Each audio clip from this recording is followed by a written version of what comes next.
언론에 그 명태균이라는 분 네. 얘기가 뭐 계속 지금 올라. 사실 저는 네. 그 기사 내용은 디테일하게 들여다보지는 않았는데 자꾸 그런 똥파리 같은 누군가 이 대통령과 영부인한테 달라붙어가지고 네. 이 나오는 어떤 뭐 녹취 파일 뭐 이런 걸로 계속 시끄럽더라고요. 네. 그 뭐 하는 사람인가요, 그게? 여론조사 전문가라고 하죠. 여론 것은 전문가라고 하는데 좀 건전한 여론조사 전문가가 맞나요, 거기? 그거는 이제 물음표를 찍어야죠. 물음표를 예. 당당하게들 얘기할 수 있어야 되는데 그쵸, 그게 안 맞습니다. 되는 거죠. 뭔가가 네. 뒤가 구릴 수 있다. 그렇죠.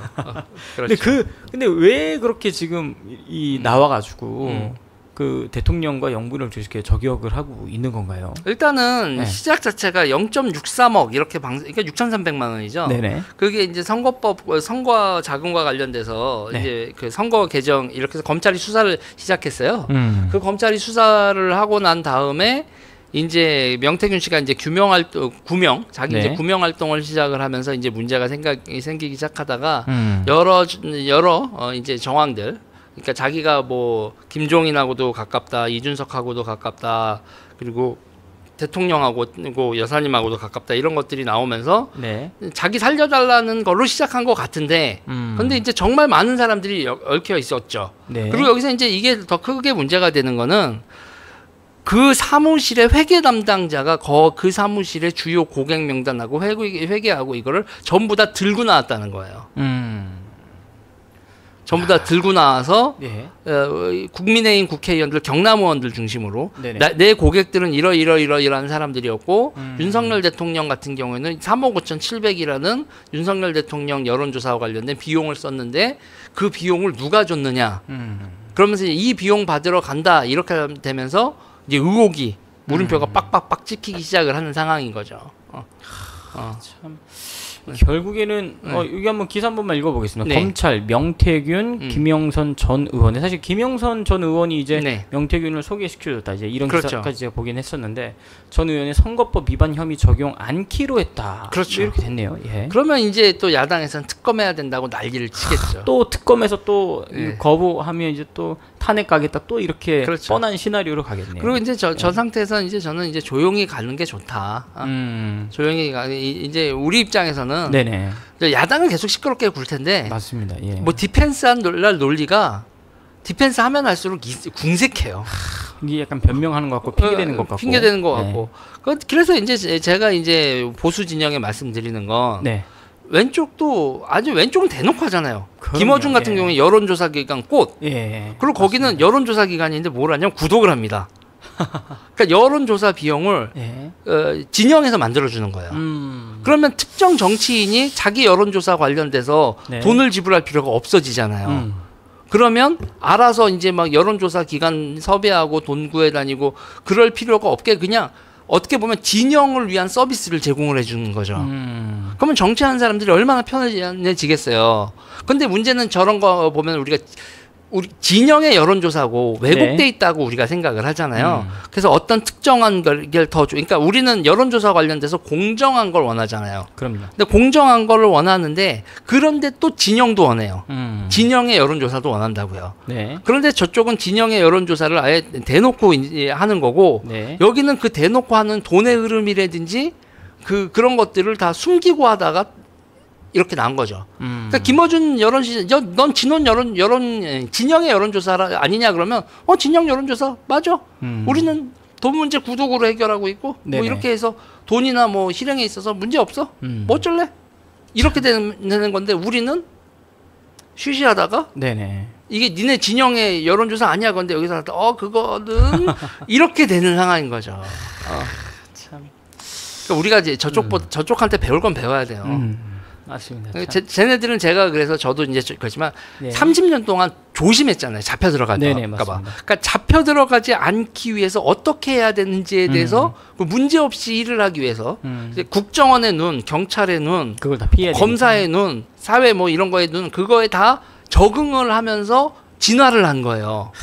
근데 우리는 그런 거에 대한 진화가 하나도 없어. 예, 맞습니다. 뭐 이러다 우리한테 누가 뭐라고 할 거야? 그런데 이렇게 하면 안 되는 거야? 왜 안 돼? 다들 그러고 이렇게 서로 눈을 봐요. 이 사람 괜찮은 사람이라고 하지 않았어? 모두가 다 거의 괜찮은 사람이라고 하는 거예요. 근데 누구도 검증해 본 적이 없는 거야. 재밌는 상황이죠. 그렇게 돌아가다 보니까 문제가 서서히 수면으로 올라오는 것들이 상당히 좀 많은 것 같습니다. 지금. 네. 그럼 이제 저는 뭐 유명한 여론조사 하는 사람들 뭐 몇 명 왼쪽에 있을 때 많이 만나봤어요. 밥도 같이 먹고. 네. 왜 그렇게 같이 만나서 밥을 먹게 되냐면 지자체에서 뭐 행사 같은 거나 사업을 하게 되잖아요. 네. 그러면 예를 들면 뭐 여기다 그 뭐 건물 하나 세운다. 여기 이제 뭐 재개발하고 하잖아요. 네. 그러면 요번에 이게 이제 그러면 기부 체납할 때 체육관이 좋겠습니까? 수영장이 좋겠습니까? 라는 여론조사 이 동네에서 돌릴 수 있거든요. 예. 그런 것도 전부 다 돈입니다. 예. 의뢰죠. 그렇구나. 근데 그런 거를 그러니까 정치 여론조사는 저 여론조사 회사들의 매출액의 20%가 안 넘어요. 80% 이상은 그렇게 그 회사들의 상품이나 관공서, 네네. 특히 이제 정치 여론조사하는 기관들은 관공서 물량을 많이 먹어요. 그리고 이제 왼쪽은 먹고 살거든요. 시민단체 뭐 해서 뭐 네네. 지자체 거 뭐 국토부 거 이렇게 하는데 환경부 거 이렇게 먹고 사는데 그럼 보수는 어떻게 먹고 살고 명태균 씨는 누가 챙겨준 사람이 있냐? 그래서 저는 약간 좀 관점이 다른 거예요. 네네. 명태균 씨가 여러 가지 문제가 있다고 한다고 해도 네네. 저 새끼가 문제고 나머지는 다 문제가 없어. 그게 아니라 네. 왼쪽은 뒤탈 없이 하는데 그러니까 왜 지금 그래서 뭐 김영선 전 의원의 그 세비를 반씩 뜯어먹었다는 거 아니에요? 네네. 한 달에 500만 원, 뭐 이렇게 하면 1년에 한 6천만 원 이렇게 되는 건데 네네. 여론조사 발주가 5억짜리 발주들도 많아요. 근데 왼쪽에 여전히 우리가 지자체장을 먹어도 네네. 왼쪽 여론조사 기관들이 지자체 여론조사 발주 물량을 먹고 있어요. 우리는 뭐 하는 거죠? 우리는 뭐 하는 거라 뭐 하다가 이런 사고가 터져가지고 뒤시다거리를 해야 되고 명태균 씨는 여론조사였으면 네네. 좀 부족하면 전문가들 붙어서 그러니까요. 멀쩡한 회사를 만들어 이건 얘기를 하면 또 이거 가지고 저보고 욕하는 분들도 있는데 네네. 그렇게 멀쩡한 회사를 만들어줘서 예. 멀쩡한 합법적인 물량으로 그쵸, 예. 비즈니스를 하게 하면 말이 나오겠어요? 지금 이렇게 뒤탈이 없을 텐데. 대통령도 네. 이용했고 정치인들도 이용했잖아요. 그래놓고서 그 사람이 공천장사하게 그렇게 먹고 살기를 해버리면 영향력이 생기는데 그 영향력으로 왼쪽 여론조사 전문가들 방송 출연하죠. 그리고 이제 그 방송 출연하면서 영업하면서 네네. 물량 얻어서 이렇게 또 먹고 살죠. 그럼 오른쪽에 줄 대면 다 심부름꾼인 거예요. 용돈 주는 심부름꾼. 그러고 나서 그 사람들이 이런 사고를 치고 이러는 형태. 그러니까 보수가 이런 형태로 정치를 하면 왼쪽한테 계속 털릴 겁니다. 이런 그 생태계 이해 자체도 조금 잘못돼 있다라는 생각이 좀 들고요. 그다음에 네. 그 제가 어제 또 기사를 보니까 요즘에 또 이 얘기로 이재명 대표 관련돼서 시끌시끌 하던데 나는 탄핵이라는 말을 쓴 적이 없다. 사실상 끌어내리겠다는 말이 이게 합법적인 단어가 탄핵인데 네. 그건 탄핵하겠다고 하지 않았다 그러면 합법 아닌 다른 영역의 어떤 끌어내림을 준비하고 있다는 얘기인가 별 생각이 좀 다 들더라고요. 왜 말장난이죠. 탄핵이라는 말을 쓰지 않았다. 이 왜 그렇게 민감하게 좀 반응하는 건가요? 이재명 같은 경우에? 지금 이게 우리가 있었던 탄핵 사건을 다 돌이켜봐야 됩니다. 네, 탄핵 사건을 다 돌이켜봐야 돼요. 네네. 민주당은 그러니까 열린우리당 때 보세요. 네. 열린우리당 때 탄핵을 그때 민주당에서 들고 일어났어요.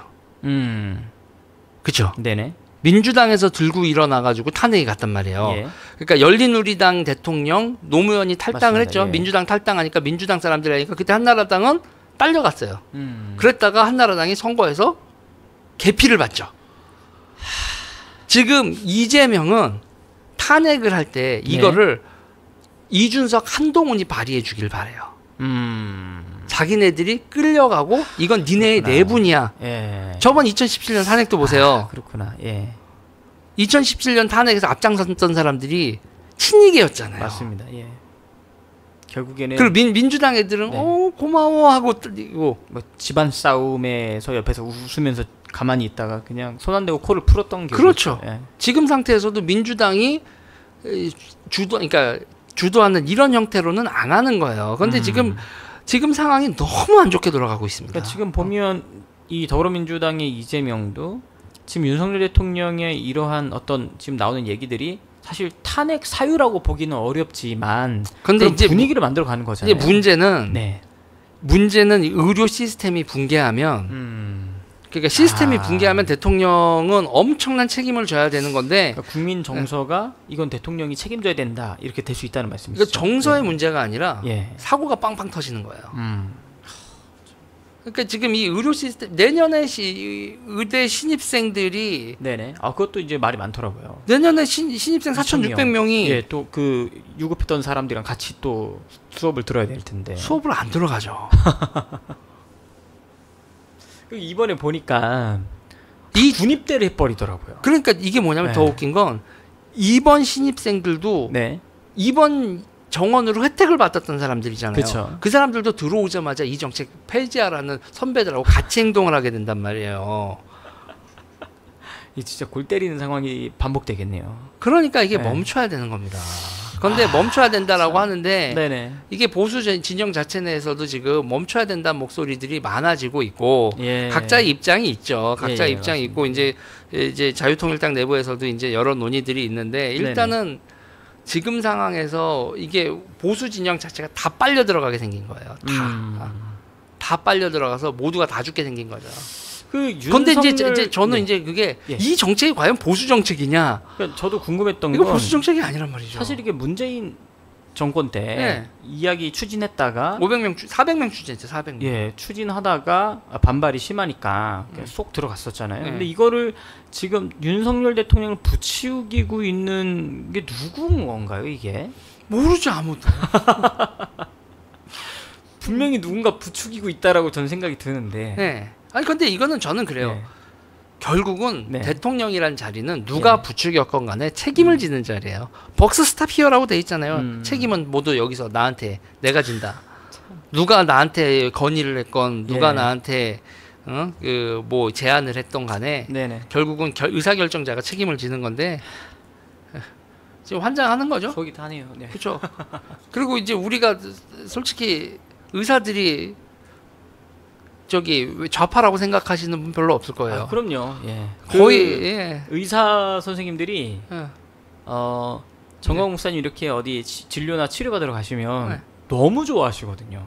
진료비도 안 받으실 정도로 너무 좋아하시는 이유가 문재인 대통령 시절 때 광화문에서 애국운동하는 걸 유튜브 통해서 보셨는데 목사님 나 그 이민 가려고 하다가 미국에서 그 이제 라이센스 다시 따서 미국에서 의사 하려고 하다가 목사님이 문재인 싸우는 거 보고 그거 지켜보기로 내가 결심하고 짐 풀었다 내가 이런 의사 선생님들이 많으시더라고요. 그리고 그때 문재인이 정원 늘리려고 그럴 때 그거 늘리지 말라고 싸웠었어. 여기도 내가 찾아봤어. 맞습니다.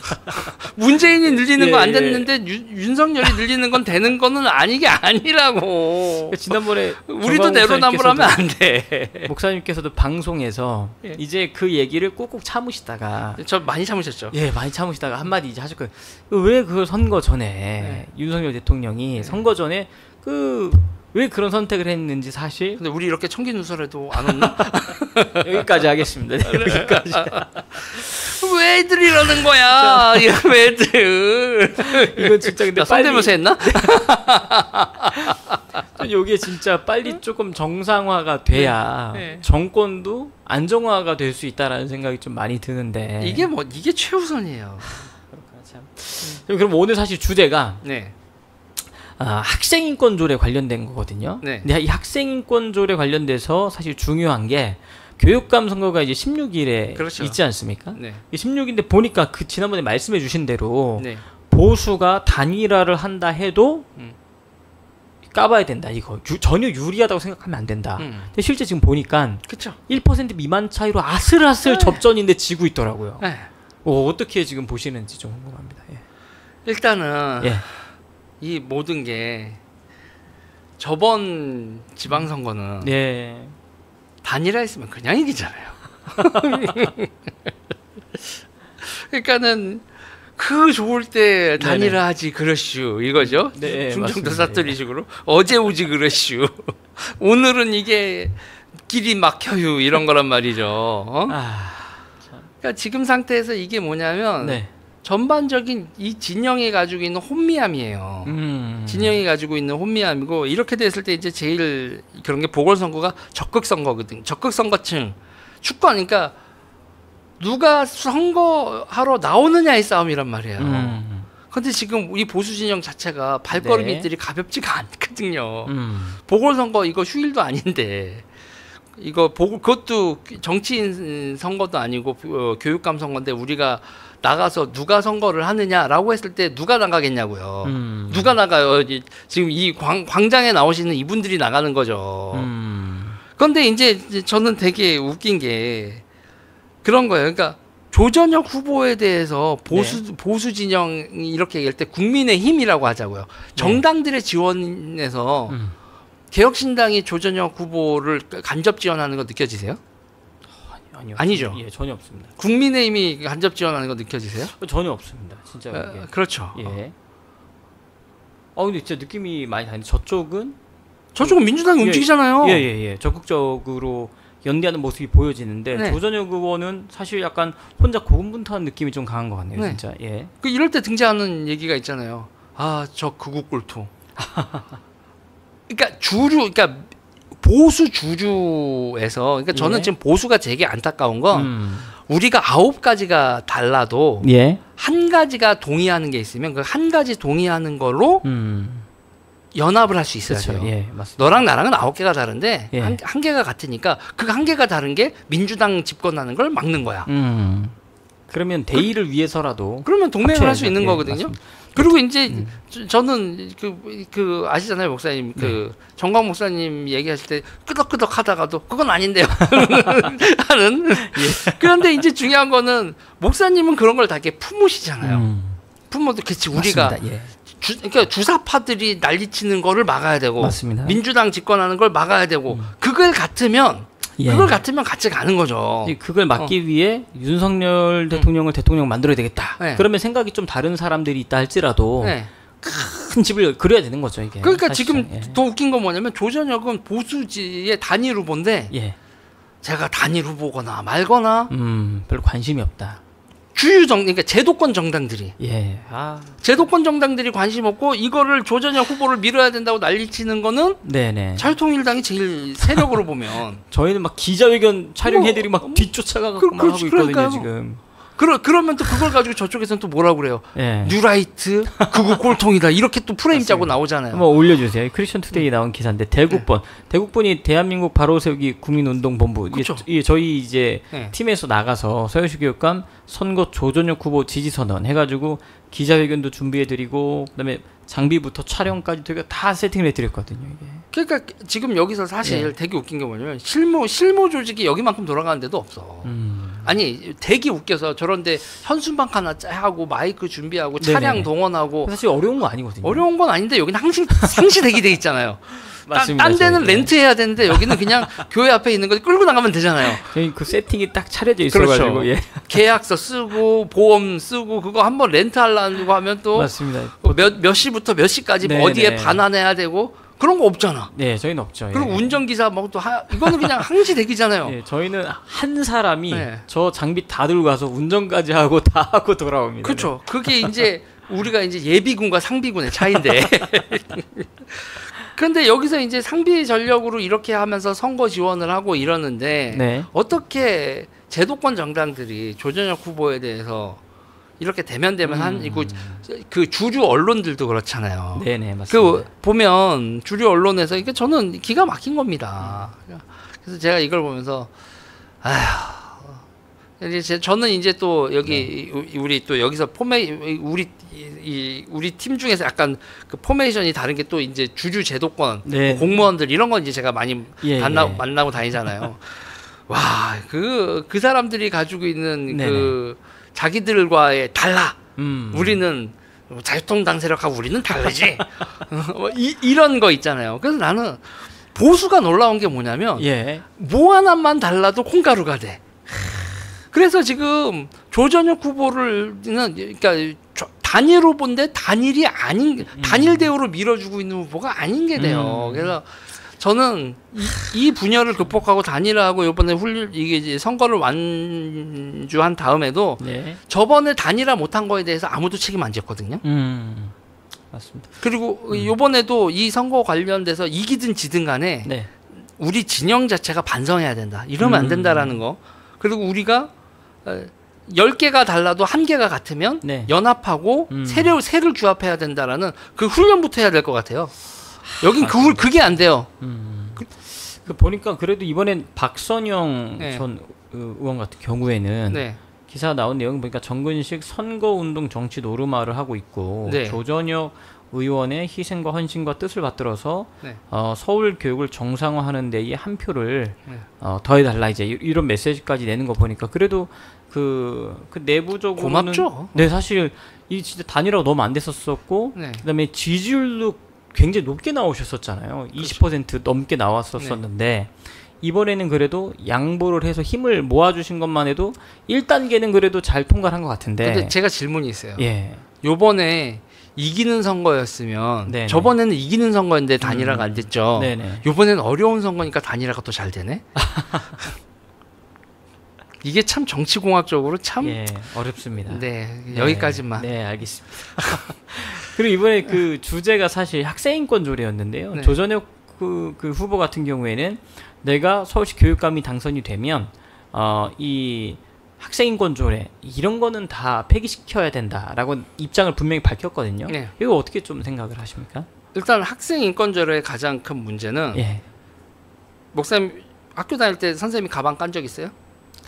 소지품 검사? 했죠. 저희 때 했죠. 이렇게 가방 이렇게 털어? 예, 맞습니다. 그래서 막 학생들 중에 막 담배 입고 이런 애들 막 잡고 그렇죠. 막 했죠. 예. 그렇죠. 예. 그거 학생 인권에서 하면 돼요, 안 돼요? 난리 나죠. 안 되죠. 그렇죠. 학생들 인권을 지금 못 하게 돼 있죠. 그러면 가가지고 일로 와봐. 그래서 반장 네네. 일로 와봐. 그러면서 네네.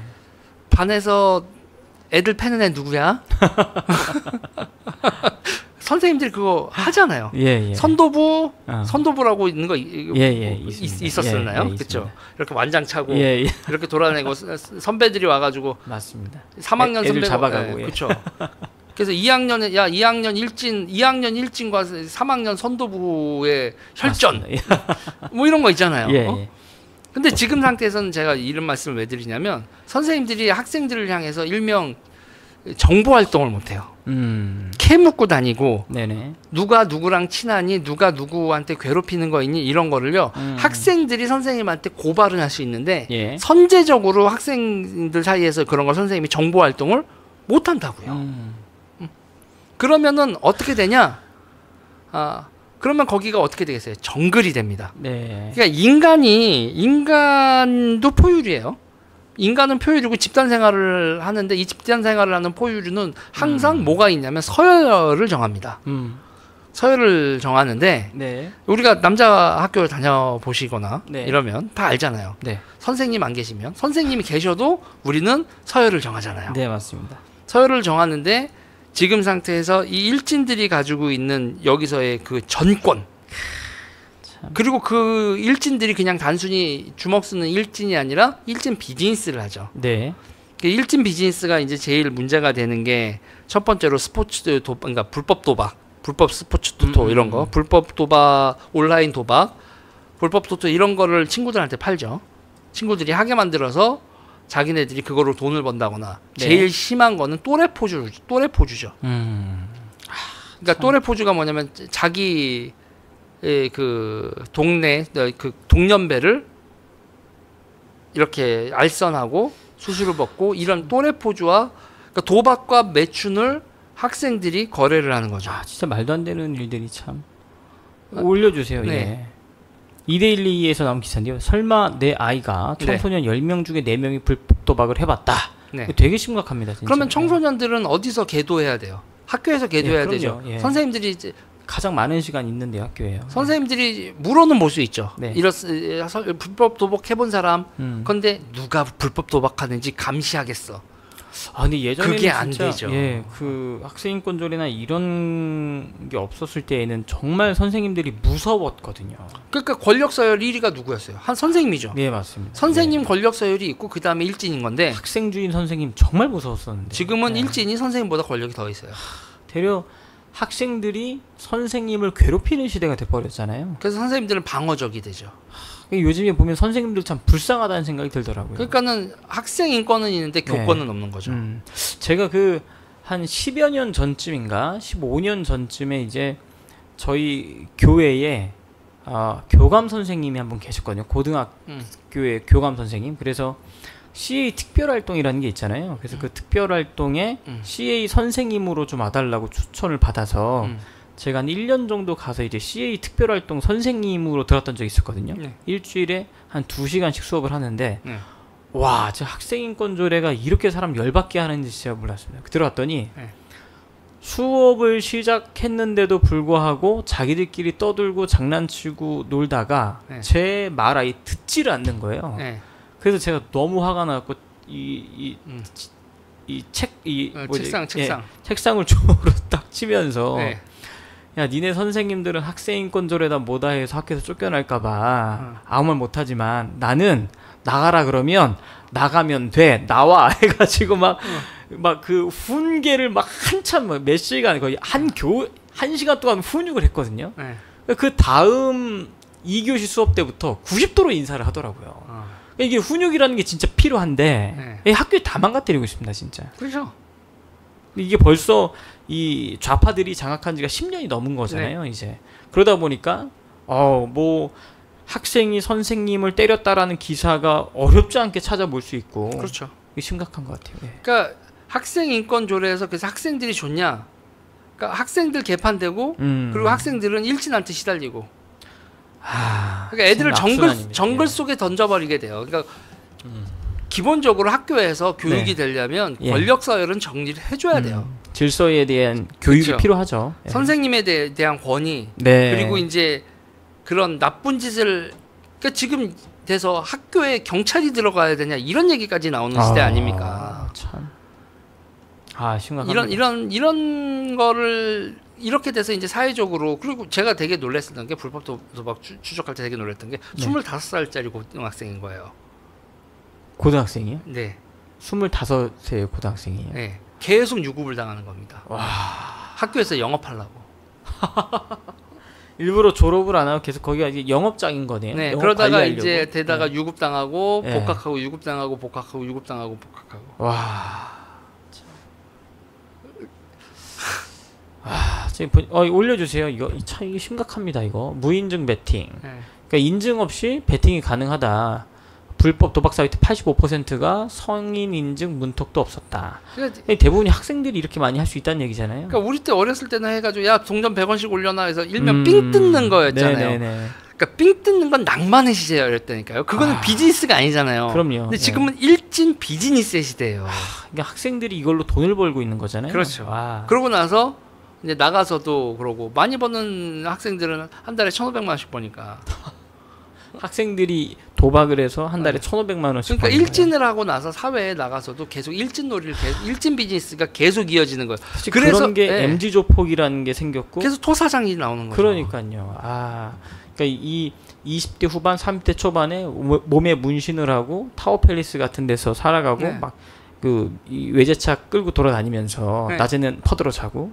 도박, 매춘, 마약 비즈니스를 해서 돈을 버는 게 쉬우니까 네. 얘네들이 딴 거 할 생각을 안 하겠네요. 근데 문제는 그런 거에 대해서 사회가 지금 마약 검거도 약해. 이런 사람들에 대한 검거가 너무 약해요.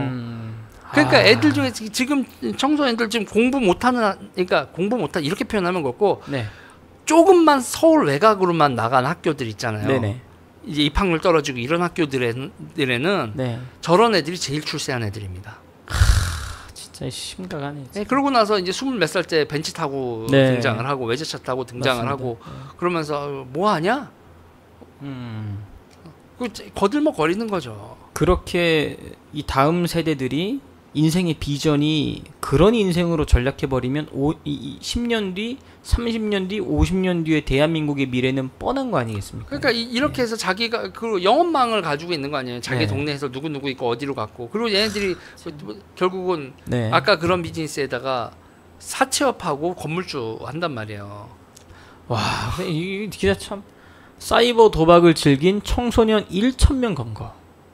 그래서 제가 이거예요. 지금 대한민국에서 이거에 대해서 그리고 저 사이트를 네. 해외에 있거든요. 예. 누가 제작을 했을 것 같아요? 보통은 뭐 나이가 좀 있는 사람일 것 같은데 또 그렇지 않나요 이게? 이 사람들이 예. 우리나라에서 사이트를 만들면 잡히니까 예, 옛날에 마늘밥 같은 거 나왔었잖아요. 예. 연예인들 줄줄이 잡히고 전부 다 해외로 사이트를 옮겼단 말이에요. 네네. 근데 그 사람들이 깡패를 검거를 해고 봤더니 깡패가 하는 얘기가 사이트 이거 웹사이트 페이지를 만들 때 갑자기 텔레그램으로 한국말 하는 사람이 나타나서 싸게 해준다. 30% 싸게 해준다. 아, 예, 맞습니다. 그래서 맡겼더니 북한 애들이었어요. 진짜 평양 과기대 애들. 기가 막히네. 기가 막히네. 그 KBS 보도에도 나온 적이 있어요. 그래서 그걸 하니까 그걸 한 달에 300만 원씩 서버가 3,000개면 얼마입니까? 와, 그걸로 지금 김정은 뒷돈 만들어주는 거죠. 그래서 거기서 그거 보이스 피싱 하지, 예. 매춘하지, 다 온라인으로 핸드폰으로 하는 겁니다. 그러니까 우리나라에서 못 잡죠. 해외 서버니까. 야, 이게 너무 심각한데요. 진짜 이게 그러니까 지금 이게 단순히 교육감이 누가 되느냐 이런 문제가 아니라 지금 보이시죠? 불법 사이트 제작자는 북한 IT 조직. 예. 한국 불법 도박 사이트 제작자는 북한 IT 조직. 그러니까 북한에서 이런 걸 지금 만들어서 대한민국의 학생들이 여기에 또 빠져가지고 이렇게 지금 악순환이 계속 지금 자 보세요. 네. 그냥 한국 학생 인권 조례, 네. 일진 비즈니스 방치, 그리고 이제 그 민주당 의원이 아주 멋있는 얘기를 하지 않았습니까? 5배밖에 안 늘었다고. 마약이. 이게 제정신이 아닌 것 같아요. 네. 정말. 그리고 그렇게 돼서 마약 유통 어디서 해요? 어디 산 마약이에요? 참 이게 그러면 우리가 이게 지금 딴 데 가면 다 저보고 미친놈 소리라고 하는데 주사파들이 만든 나라에서 마약 유통, 불법 도박, 네. 이 모든 게 다 북한하고 다 연결돼 있잖아요. 예, 맞습니다. 그리고 검찰을 무력화시켰잖아요. 그럼 이런 것들 돈 세탁하고 이런 돈 하려면은 남부지검 금융진건 합수단이 있어야 텐데 추미애가 장관 되자마자 그걸 해체시켜 버렸어요. 진짜. 그렇다고 이 보수 정부가 들어와서 제가 윤석열 정부한테도 난리를 치는 건 그럼 이거에 대해서 적극적으로 검거를 하고 뭐를 하냐? 마약과의 전쟁 한다고 해서 저는 범죄와의 전쟁 할 줄 알았거든요. 그러니까요. 검사들이 한동안 그 당시에는 진짜 비장하게 이 마약과의 전쟁 하겠다고 외쳤었잖아요. 네. 안 해요. 심각해졌네 진짜. 그리고 지금 보수 진영 내에서도 이런 거에 대해서 좌파들은 사회 운동을 하잖아요. 예. 근데 우리는 이런 거에 대해서 특정 주제를 가진 전문가를 길러내는 활동가를 길러내는 사회 활동을 안 해요. 맞습니다. 예. 그러면 지금 우리나라에 투입하고 있는 마약이 생산지 자체가 북한으로 추정되는 마약이 한두 개가 아닌데 그럼 그거로 새나가는 돈이 지금 몇 조가 빠져나가고 있다라고 추정이 되는 거고 그리고 아까도 이제 서버 하나당 제작비가 뭐 얼마에 한 달 운영비가 300만 원이고 유지보수비가 한 달에 매달 300만 원씩 준다는 거란 말이에요. 저 서버가 잡혀 들어가는 깡패 진술에 의하면 그럼 북한으로 돈이 얼마나 흘러 들어가는 거고 그리고 이게 그러면 북한으로 돈이 흘러 들어가지 않으려면 우리 한국 사회를 정화시켜야 되잖아요. 예. 그 정화시키는 제도적인 그리고 정치적인 노력을 지금 한국 정치인들이 하고 있냐고요. 사건은 터지고 있는데 그러면 이거를 해결해야 된다. 누가 나서고 있냐고요. 아무도 안 나서고 있어요. 문제는 발생하고 있는데. 예, 맞습니다. 참. 대표님 진짜 이게 좌파들한테 자금이 흘러가는 것부터 해서 또 교육이면 또 교육 영역에서 우리 미래의 젊은 세대들이 이렇게 방치가 되어지고 있고 조전혁 의원 말로는 학생인권 조례로 우리 대한민국의 아이들이 괴물로 변모되고 있다 막 이런 얘기가 나올 정도로 심각한 상태에서 우리가 지금 하나하나 준비해야 될 것들이 준비해야 될 영역들도 있고 길러야 될 인재들도 있고 할 일이 정말 많은 것 같습니다. 그리고 저는 그 좌파 교육감들이 집권을 하고 난 다음에 벌어졌던 그 왕따 학교 폭력 일진 비즈니스 이거에 대해서 우리가 조사하고 공론화시켜야 돼요. 진영 자체에서. 예, 맞습니다. 그리고 그렇게 하는 사람들 조사관으로 나라에서 조사관 지자체에서 조사관에서 감투도 씌워주고 이거에 대한 전문가로 인력으로도 키워도 주고. 그러니까 저는 그런 거예요. 왼쪽에서 그렇게 사람 키우고 사람 관리하는 걸 배워야 된다. 지금 우리는 그런 활동가들과 전문가들이 없기 때문에 정책에서 밀리고 조직에서 밀리고 자금에서 밀리는 거예요. 사실 근데 좌파 진영에서는 그런 것들을 준비하기 위해 하루 이틀 전부터 한 게 아니잖아요. 30년 했죠. 예. 그래서 그 30년 전부터 차근차근 준비해 온 게 지금처럼 탄탄해진 거지 않습니까? 그렇죠. 지금부터라도 사실 자유우파 진영에서 이거 준비를 해야지만 된다. 예. 그리고 저는 그거에 대해서 이 자유우파 진영에서 이걸 할 수 있는 데는 여기 말고는 없어요. 어디서 해요? 어디서? 국민의힘이요? 참 답답한 상황이 좀 네. 연발되고 있는데 네. 마지막으로 그럼 한 말씀 좀 부탁드리겠습니다. 이 학생인권조례 막기 위해 사실 조전혁 의원이 입장을 확실히 밝혔기 때문에 네. 저희도 뭐 저도 그 매 투표할 때마다 사실 조전혁 의원에다가 투표를 했었거든요. 네. 근데 아쉽게도 늘 좌파한테 뺏겼었는데 네. 이번에는 좀 되찾아왔으면 좋겠다라는 네. 간절한 바람이 좀 한 말씀만 좀 부탁드리겠습니다. 그러니까 조전혁 의원이 되고 난 다음에 일단은 저는 그래요. 일단 보궐선거잖아요. 네.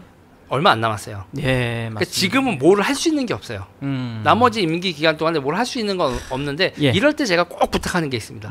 좌파가 뭐 했는지 감사는 철저히 하자. 그러니까 지금 요번에 해서 뭘 하겠습니다라는 거에서 1년 8개월 정도 있는데. 그래서 네. 지금 문제는 뭐냐면 오래 했잖아요. 예, 맞습니다. 좌파 교육감이 오래 했으면 10년 했으니까. 그러면 최소한 요 사이에 요 앞에 다음 선거까지 네네. 철저히 무슨 일이 감사를. 있었는지 들여다 보겠습니다 해야 돼요. 그리고 그 들여다볼 선수들이 준비되어 있어야 돼요. 그 선수들 뭐 제가 보기에는 네네. 우리가 준비해야 됩니다. 예, 맞습니다. 이야, 참. 그 매주 이렇게 오셔서 유재열 대표님께서 이 자유우파가 무엇을 준비해야 될지 그 전략적인 내용들을 이렇게 저희한테 알려주고 계시는데 이런 것들을 잘 준비해서 진짜 이제 이 종북 주사파 세력들의 근간을 뒤집어 엎으려면 사실 진짜 잘 준비하고 우리 국민이 잘 준비가 되어 있어야 되고 다음 선수들이 잘 길러져 있어야 되는데 지금부터 늦었지만 차곡차곡 준비를 해서 빼앗기지 않도록 잘 지켜야 되겠다는 생각을 해보게 되었습니다. 유재열 대표님 다음 주에 저희가 모시고 또 방송을 진행해 볼 텐데요. 여러분 매주 금요일, 목요일에서 금요일 이 이틀 중에 스케줄이 되는 일정으로 모셔서 저희가 진행을 하기로 지금 준비가 됐거든요. 그래서 방송하기 전에 저희가 미리 썸네일이나 광고 통해서 언제 방송이 나가는지 공지를 좀 해드리도록 하겠습니다. 그리고 서울시 교육감 결국엔 이기려면 투표장으로 많이 가셔야 됩니다. 주변에 계신 분들한테 많이 독려해 주셔서 이번에 꼭 우리 자유우파 진영에서 좋은 교육감이 나올 수 있도록 많은 독려 부탁드리겠습니다. 대표 오늘도 시간 내주셔서 감사합니다. 네, 감사합니다.